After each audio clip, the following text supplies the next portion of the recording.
ये कहानी मेरे दादाजी के बचपन की है जो उन्होंने मुझे सुनाई थी। जब भी मैं इस घटना के बारे में सोचता हूँ मेरे रोंगटे खड़े हो जाते हैं। ऐसा लगता है जैसे वो डरावनी रात आज भी हमारे आसपास मंडरा रही हो। दादाजी जब 16 साल के थे तो अपने मामा जी के गांव गए थे। गांव की खुली हवा, हरियाली और मस्ती भरा माहौल देखकर वो बहुत खुश थे। वहाँ वो हर रात अपने मामा जी के साथ सोते और उनसे डरावनी कहानियां सुना करते थे। लेकिन उन्हें सबसे ज्यादा पसंद आती थी भूतों की कहानियां। एक रात उनके मामा जी ने उन्हें गांव की एक खौफनाक सच्ची घटना सुनाई। उन्होंने बताया कि हर अमावस्या की रात गांव के बाहर पीपल के पेड़ के पास से भूतों की बारात निकलती है। कई गांव वालों ने इसे अपनी आंखों से देखा था, लेकिन इस बारात को देखना बेहद खतरनाक होता है। अगर किसी को भूत देख लेते हैं तो उसे अपने खाने का प्रसाद देते हैं। अगर वो चुपचाप उस प्रसाद को ले ले तो भूत उसे छोड़ देते हैं, लेकिन अगर कोई मना कर दे या डरकर भागने लगे तो वो उसे उठा पटक कर अधमरा कर देते हैं। दादाजी ने ये सुनते ही भूतों की बारात देखने की जिद पकड़ ली। वो हर हाल में इस रहस्य को अपनी आंखों से देखना चाहते थे। मामा जी ने बहुत मना किया, लेकिन दादाजी नहीं माने। आखिरकार मामा जी ने वादा किया कि आने वाली अमावस्या की रात को वो और उनके दोस्त दादाजी को लेकर वहां चलेंगे। कुछ दिनों बाद अमावस्या की रात आ गई। घना अंधेरा छाया हुआ था। आसमान में न तारे थे और न चांद। गांव एक अजीब सी भयावह चुप्पी में डूबा हुआ था। आधी रात के करीब दादाजी, मामा जी और उनके दोस्त गांव से बाहर पीपल के पेड़ के पास पहुंचे।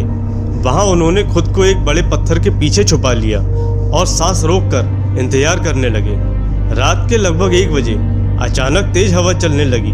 पीपल के पत्ते जोर जोर से सरसराने लगे और ऐसा लग रहा था जैसे कोई वहां फुसफुसा रहा हो। तभी दूर से ढोल नगाड़ों की आवाज सुनाई दी। जमीन हिलने लगी और ठंडी हवा के झोंकों से हड्डियों में कपकपाहट दौड़ने लगी। दादाजी ने पत्थर के पीछे से झांककर देखा और उनका खून जम गया। सामने से एक अजीब और डरावनी बारात चली आ रही थी।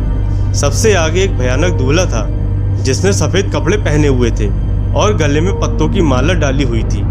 उसके पीछे दर्जनों अजीबोगरीब बाराती थे।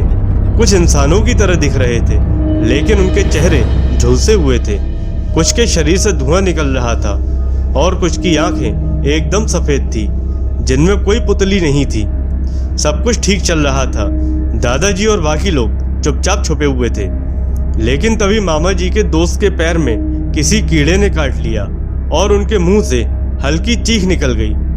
बस फिर क्या था, पूरी बारात एक झटके में रुक गई। सबकी नजरें अचानक दादाजी और उनके साथियों की तरफ मुड़ गई।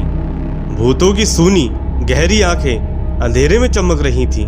उनका चेहरा इतना डरावना था कि दादाजी की रूह कांप गई। फिर बारात के कुछ लोग हवा में तैरते हुए उनकी ओर बढ़ने लगे। उनमें से एक ने हाथ उठाकर उन्हें पास बुलाया। मामा जी ने धीरे से फुसफुसाकर कहा, डरना मत, जो भी हो बस चुपचाप उनकी बात मानना, और अगर कुछ दें तो ले लेना, मगर मुंह से कुछ मत कहना। डर के मारे कांपते हुए दादाजी, मामा जी और उनके दोस्त धीरे धीरे भूतों के पास गए। एक भूत जिसका शरीर धुएं से बना हुआ था आगे बढ़ा और तीनों के हाथों पर पीले रंग के लड्डू रख दिए। दादाजी और उनके मामा ने उसे चुपचाप ले लिया, लेकिन मामा जी के दोस्त ने लड्डू लेने से इनकार कर दिया। अचानक एक भयानक गूंजती हुई चिल्लाहट पूरे जंगल में गूंज उठी। वो भूत गुस्से में चीखते हुए आगे बढ़ा और मामा जी के दोस्त को हवा में उठा लिया। धड़ाम, उन्हें जमीन पर जोर से पटक दिया गया, फिर उठाया और दोबारा पटका। उनकी आंखें डर के मारे फटी रह गईं। उनके कपड़े फट गए और वो धूल से लथपथ हो गए। कुछ सेकंड बाद अचानक भूतों की बारात फिर से चलने लगी। वो धुएं में गायब हो गए और माहौल फिर से एकदम सुनसान हो गया। जैसे ही भूतों की बारात दूर गई, दादाजी ने अपनी हथेली खोली और जो लड्डू उन्हें मिला था वो अब धूल, सूखी पत्तियां और छोटे छोटे कंकड़ में बदल चुका था। ये देखकर उनके होश उड़ गए। सभी लोग भागते हुए गांव लौटे और मामा जी के दोस्त को तुरंत मंदिर ले जाया गया। वहां पंडित जी ने पूजा करवाई, तब जाकर उनकी हालत थोड़ी सुधरी। अगले ही दिन दादाजी अपने घर वापस लौट आए, लेकिन उस रात की डरावनी यादें उनके जहन से कभी नहीं निकली।